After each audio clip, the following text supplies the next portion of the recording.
قدرمنو لیدونکو تر څنګ مې خورکۍ نه باران اوښکې تویېږي.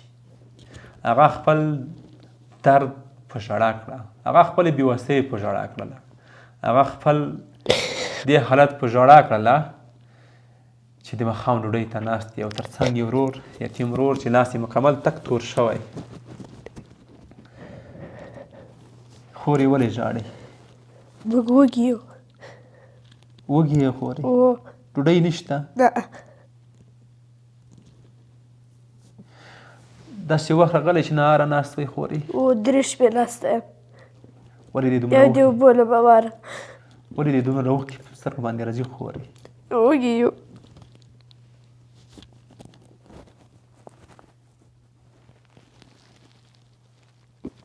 وایي چې دغه جمله به زور نه غواړي چې یوه خورکۍ له دې عمله ژاړي چې دوی وږي دي او نهاره دي.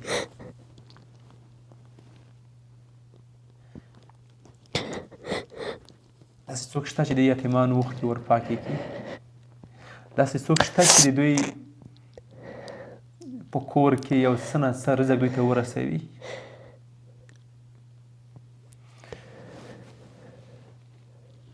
خورې ولې دې دومره زړه ډک ده؟ وږي یو حیوانات راپاتې دي ځکه مې زړه ډک ده. وږي یو. خورې خو ته خو په دې حالت کې هم نه یې که نه چې دې ته وزروېږي. ولې؟ چې واړه اعتبار راپاتې سو، وړکۍ جلکۍ دې غېږه راپاتې سو. اوس برې ساتم په بسکټ یو بل څوک ته خلي.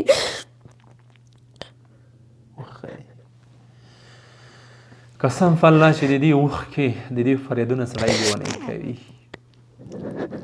د هره ورځ چې مونږ دغه دفتر ته چې کوم خلک راځي یو الله یې ګوري څومره مجبوره خلک راځي او کاشکې د مونږ سره یو سره وه چې ما نه تش لاس نه تللی ځکه چې زه ورته بیله یم خلک راته ډېر دي. نن یې تاسې عملي دغه حال راسره وګورئ. خورې دا ژوند به څنګه کېږي؟ مخته به څنګه کېږي؟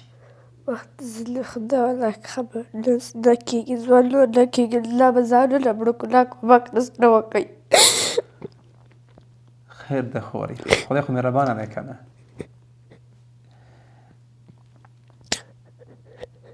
خدای دې نه کوي خورې، خدای دې ډېر عمر درکړي. خورې داسې وخت راغلی د اختر مخکې اختر روانه داسې کلیچې ورته کړي دي؟ راکه ورته کړي دي. داسې ټول کور وګوره که پیدا دي که زه ځان درته مړ کړم. یو اختر هم داسې په خوشحالي نه ده تېر کړی. بیګا ترجمات یې دپاره څه شي لرئ؟ الله که دومره که انشاءالله رسي یو خالي لږ ټکاله لرو هغه هم لبایي والا راکوي. بس هغه وچه ټکاله باندې ژوند ده؟ وچه په هغه ژوند ده. نور شی نشته؟ الله کوي. روژه به په خوله نیولې دا روژه به کافي که دومره که انشاءالله رسي ویې خورم. خورې ته خو وړه مې که نه؟ تا څنګه روژه نیوله؟ که وړه مې ثوابي مې نیولې ده. مور پلار مې نیولې ده. مور دې هم نشته؟ الله کوي. مور پلار دواړه نشته؟ الله کوي. مور مې وایي بیا وخ کاشکې مور کې ژوندی وای چې ورته پسلی ورکړي او ډاډ یې ورکړی وای. ما د مخکې داسې فکر کوي چې دې څوک شته خو دې خبرې چې ما واورېدلې نو دا ټول شیان خو تا ته در پاتې دي خورې. دا پنځه واړه ماته راپاتې دي. هر دومره که اوبه لاس ته سي وچکو چې دی اوبه راخېځوي راته زاړه بیا راخېځوي په زړه. ولې؟ اوبه رانه لرې دي. واړه دي اوبه مشکې نسي راوړی. خورې ته خو د کور سرپرست هم یې. زه یم. د خلکو نه څه غواړې؟ د خلکو نه څه شي په دواړو سترګو قبول دي. خالي موږ وړو ته ضرورت لرو. غوړو ته لرو هر شي ته یې لرو. نور یو شي ته هم ضرورت خالي داسې ماړه یو. خالي چې په کېډه باندې ماړه یي. نور یو شي ته هم لوی ضرورت لرو چې دوی د هر شي کومک راسره کېږي په دواړو سترګو قبول دي. قربان خورې خوشحاله اوسې. قدرمنو لیدونکو موږ هم نه غواړو تاسې ډېر خفه کړو ډېر مو ودردوو خو بعضې وخت موږ مجبوره شو دی موږ هم پکې بېوسي شي.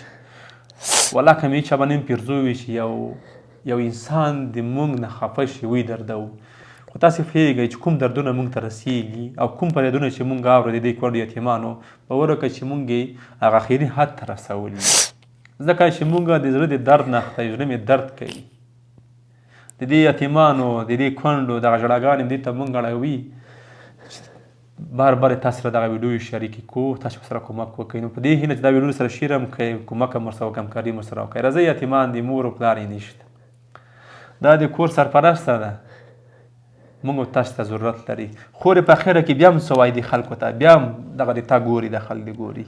ګوري مې خالد دې کومک راسره وکړي.